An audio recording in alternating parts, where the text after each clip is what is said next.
नमस्कार शिक्षक साथियों, आज की इस वीडियो में हम बात करेंगे शाब्दिक आकलन के बारे में। हिंदी विषय के लिए अकादमिक सत्र में 2 बार शाब्दिक आकलन किया जाना है। जो प्रथम शाब्दिक आकलन है सप्ताह 9 में होगा और द्वितीय शाब्दिक आकलन सप्ताह 18 में। वर्तमान में सप्ताह 9 शुरू हो चुका है, तो हमने आज से शाब्दिक आकलन पर कार्य प्रारंभ कर दिया है। अब शाब्दिक आकलन करते समय हमें किन बातों का ध्यान रखना है उसके बारे में हम बात करते हैं।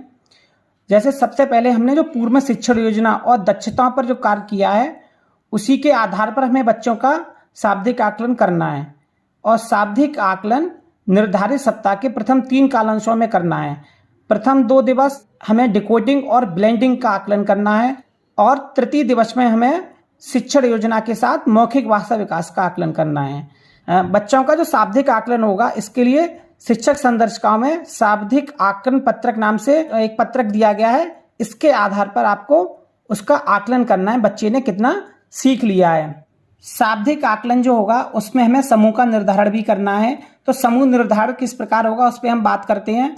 तो जो बच्चे 50% दक्षताएं हासिल करेंगे या जिनके नंबर 50% रहेंगे वो हमारे समूह 1 में होंगे, और जो बच्चे 50% से अधिक अंक हासिल करेंगे या दक्षता हासिल कर लेंगे वो समूह 2 में होंगे। अब क्योंकि हमें इसके पश्चात शाब्दिक पुनरावृत्ति पे कार्य करना है। जो अभी ये समूह बनाएंगे इन समूहों को हमें शाब्दिक पुनरावृत्ति कराते समय कार्य करना है, जिस समूह की जो आवश्यकता होगी उसके अनुसार।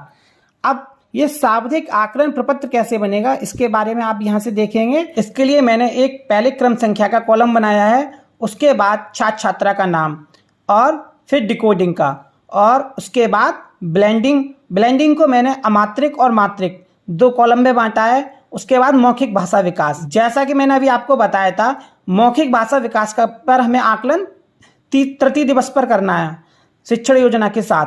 तो हमने, लेकिन आप चाहें तो इसको साथ में भी कर सकते हैं। मौखिक भाषा विकास में हमें ये देखना है कि बच्चे को हमने जो सप्ताह 8 तक कविताएं, कहानियाँ, चित्र पर चर्चा की, बच्चा वो कर पा रहा है या नहीं कर पा रहा है। तो इस पे आप उसके आधार पे उसका आकलन करेंगे। और डिकोडिंग में आपको जो शाब्दिक आकलन पत्रक दिया गया है उसमें से उस शब्दों को पढ़ पा रहा है तोड़कर या नहीं पढ़ पा रहा है, डिकोड अक्षर पहचान पा रहा है या नहीं पहचान पा रहा है, ये चीज़ें देखते हुए उसकी डिकोड कराना है। और ब्लेंडिंग में आप यही काम ब्लेंडिंग में होगा, जो उसमें अभ्यास पत्रक में दिया गया है उन शब्दों को मात्रिक और अमात्रिक दोनों तरीके के शब्दों को पढ़ पा रहा है या नहीं। हमने इस बार सप्ताह 8 तक हमारे लिए आ और ई की मात्रा, इन पर हमें गतिविधियां दी गई थी जो हमने बच्चों के साथ कराई हैं। तो उसी के आधार पर उसका हमने यहाँ पर आकलन किया है कि हमारे कौन से बच्चे की कितनी समझ विकसित हुई है।